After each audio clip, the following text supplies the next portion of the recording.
کہ جب شب 15 شعبان آتی ہے آپ ایک خط لکھتے ہیں امام زمانہ کو. کیا سال میں اپنے محبوب کو ایک خط لکھا جاتا ہے؟ ہاں؟ اگر دنیاوی مجازی عشق ہو جائے تو ہم چیٹ کرتے کرتے تھکتے نہیں، باتیں کرتے کرتے مڑتے نہیں، پیکیجز ختم ہو جاتے ہیں لیکن ہماری باتیں ختم نہیں ہوتی. موبائل کی بیٹری ڈیڈ ہو جاتی ہے لیکن جناب کی باتیں ختم نہیں ہوتی.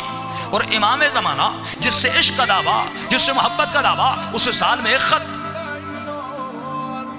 یہ تو امام نے کہا مجھے لکھو تاکہ شیعوں کو سکھائیں کہ جو تو خط لکھتا ہے مجھ تک پہنچتے ہیں.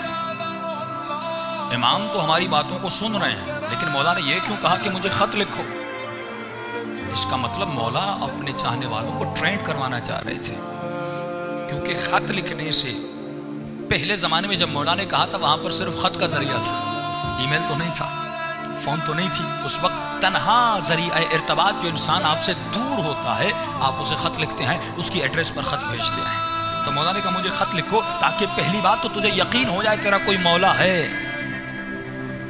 جو تمہارے خطوط کو پڑھتا ہے، جو تمہارے خط کو دیکھتا ہے، تاکہ یقین ہو فزیکلی ایک ارتباط ہو تمہارا امام زمانہ کے ساتھ. کیونکہ آپ کبھی ایسے انسان کو خط نہیں لکھتے جس کا وجود ہی نہ ہو.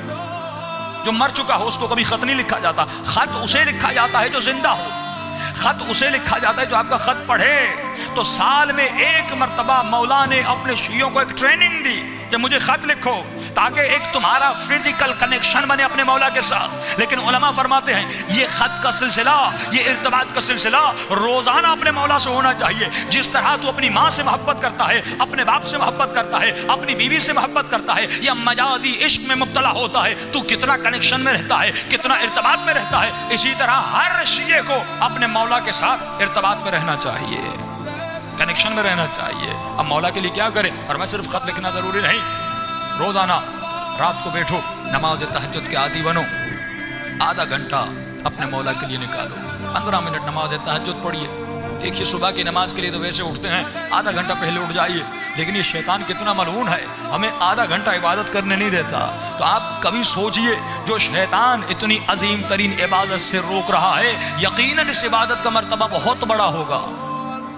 تبھی وہ پوری طاقت لگا دیتا ہے، اس عبادت سے روکتا ہے. علماء فرماتے ہیں کہ اگر یہ قرآن کی آیتیں یا رات کو دعا کر کے سو جاؤ یا کوئی الارم رکھ کے سو جاؤ، پھر آپ کو محسوس ہوگا یہ معلوم مجھے کتنا روکتا ہے. فرمایا صرف 40 دن نماز شب پڑھو اور صرف 40 دن امام زمانہ کے باتیں کرو، 15 منٹ مولا سے کلام کرو. یا اگر خط لکھنا ہے خط لکھو، پھر درخت دریا میں جا کر پھینک کر آؤ. سمندر بھی آپ کے یہاں بہت قریب ہے لیکن خط لکھنے کی بھی ضرورت نہیں. روزانہ 15 منٹ باتیں کرو، محبت بھری باتیں کرو. اگر تکلیف ہے تو امام سے شیئر کرو، اگر مصیبت آئے تو اپنے مولا سے شیئر کرو. جب وہ مولا کہہ رہے ہیں میں تمہارا باپ بھی ہوں، میں تمہارا بھائی بھی ہوں، میں تمہارا دوست بھی ہوں، میں تمہارا رفیق بھی ہوں، یعنی ہر رشتہ امام زمانہ کے ساتھ ہونا چاہیے.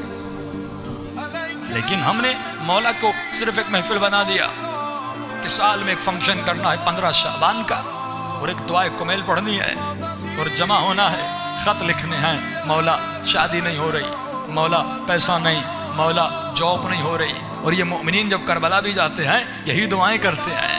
تو کبھی سوچئے امام بھی کہتے ہوں گے تو جب بھی آتا ہے کچھ مانگنے آتا ہے، جب بھی گئے مانگنے گئے. کا فرمایا کبھی کچھ دینے بھی تو آ.